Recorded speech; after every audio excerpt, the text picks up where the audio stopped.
matuto,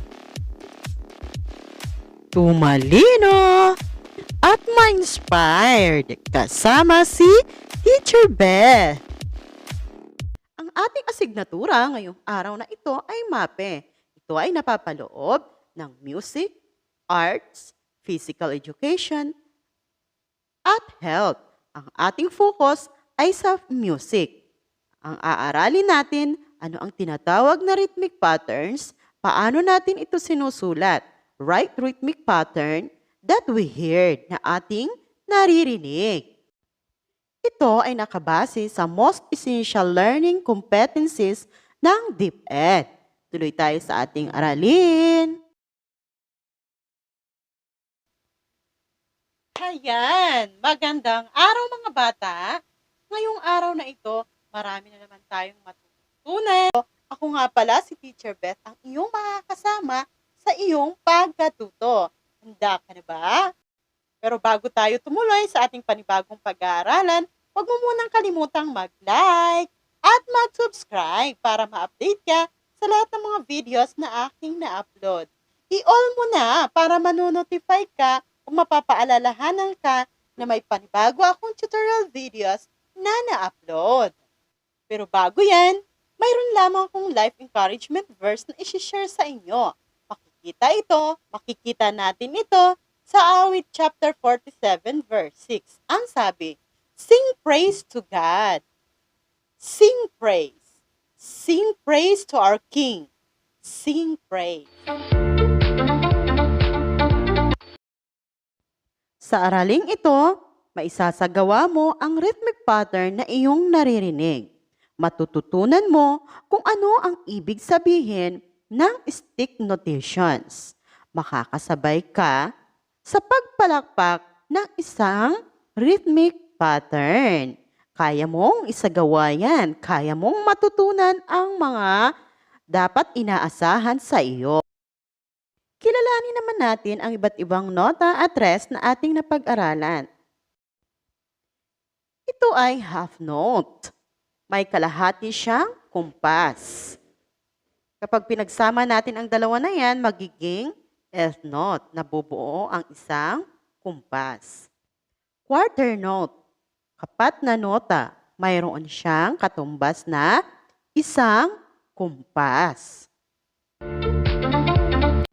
Kawalong nota o eighth note, mayroon siyang isang tunog. Quarter rest o kapat na pahinga, mayroon siyang isang kumpas.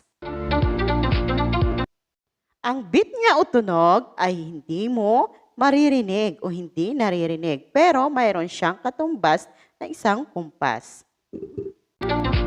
Ngayon, alam na natin ang iba't ibang uri ng notes. So, nung nakaraang pinag-aralan natin, ano ang ibig sabihin ng stick notation at paano natin ito ipapalakpak ang dalawahan, tatluhan, at apatan. Naalala mo pa ba ang ating pinag-aralan? Ano ang mapapansin mo sa stick notations na nasa iyong screen? Tama, mayroon itong iba't ibang kulay. Ito ay nakapangkat. Ang galing mo. Sa rhythmic pattern ay may pagkakatulad din yan sa inyong naobserbahan. Ano ang rhythmic pattern? Bakit tinatawag itong rhythmic pattern? Ngayon, malalaman mo na ano ang mga ito.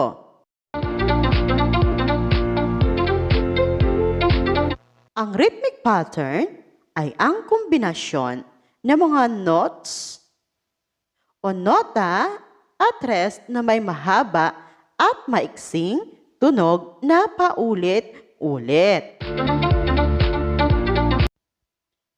Tinatawag din natin itong rhythmic pattern dahil binubuo ito ng isang meter o sukat na nahahati sa pamamagitan ng bar lines.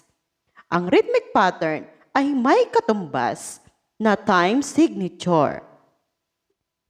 Ang time signature ay pwedeng maging dalawahan, tatluhan, at apatan. Lagi nating tatandaan mga bata na ang bawat nota at pahinga ay may katumbas na bilang ng kumpas. Ipakita natin ang dalawahan na time signature gamit ang stick notations. Dito gumamit ako ng pahinga na ang symbols ay Z.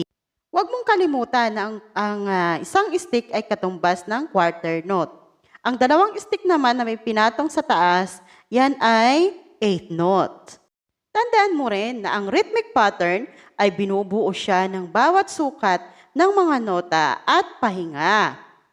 Sa unang pangkat ng rhythmic pattern, mayroon siyang dalawang quarter note. So, ibig sabihin, dalawang tunog ang maririnig mo, dalawang beat. Pagdating naman dito sa pangalawang pangkat, mayroon siyang dalawang tiga-half note. So, isang bilang na yon. At saka isang rest. Ang value ng isang rest ay isang beat. Isang beat siya pero hindi mo siya maririnig. Kapag pinagsama natin ang half note, nagiging eighth note. So, bawat half note ay kalahati lang ang value ng kanyang beat o kumpas. Sa pangatlong pangkat naman ng ating rhythmic pattern, mayroon siyang isang quarter note at isang pahinga. So, ang value niya sa isang quarter note ay isang beat o isang kumpas. Sa rest naman ay mayroon siyang isa pero di mo siya maririnig. Tinawag siyang dalawahan o two-fourth dahil ang bawat pangkat ng bawat rhythmic pattern ay may dalawang kumpas, may tigda dalawang kumpas. Sa tatluhan naman na rhythmic pattern, mayroon siyang tatlong kumpas o beat ng bawat pangkat. Okay, tingnan natin, pakinggan mo. Pangalawang pangkat, rest. Ang pangatlong pangkat naman, rest. Pang-apat na pangkat yon. Sundan mo ang tunog ng 3-time signature.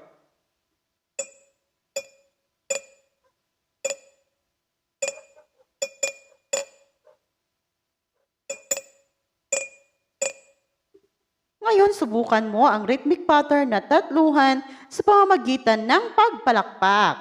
Ipakita mo nga ito.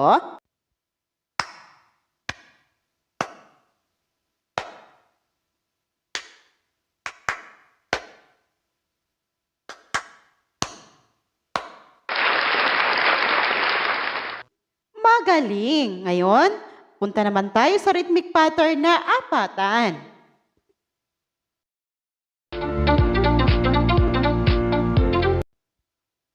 Apatan o 4-time signature na rhythmic pattern. Sa apatan o 4-time signature, sa bawat pangkat ay binubuo siya ng sukat na 4 o 4 na tunog. Ito, ang unang pangkat ay mayroong 4 na quarter note.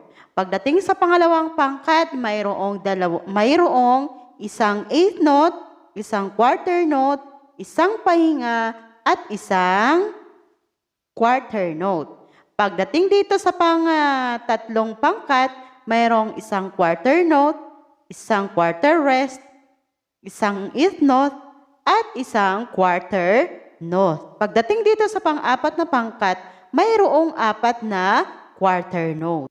Pansinin natin naman ang apatan. Mayroon siyang rhythmic pattern na sa unang pangkat mayroong quarter note na 4. Sa pangalawang pangkat naman, may isang eighth note na isa. Mayroong isang quarter note, mayroong isang rest, at mayroong isang quarter note. Pagdating dito sa pangatlo, mayroon siyang dalawang quarter note, isang rest, quarter rest, at isang eighth note. Pagdating naman dito sa pang-apat na pangkat, mayroon siyang 4 na quarter note. So, ibig sabihin, ang measure ng bawat pangkat ay mayroong katumbas ng 4 na tunog o kumpas.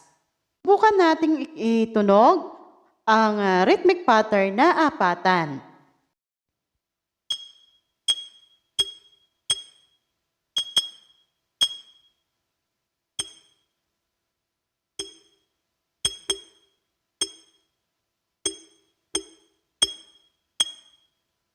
Ngayon, sumabay ka sa akin sa pagpalakpak, susundan natin ang apatang rhythmic pattern.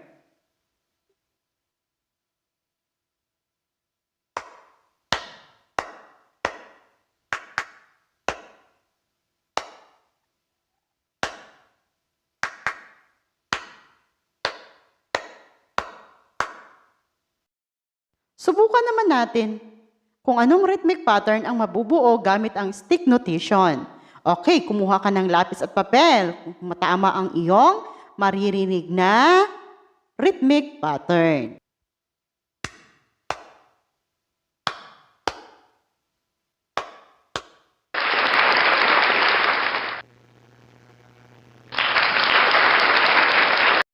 Pangalawa,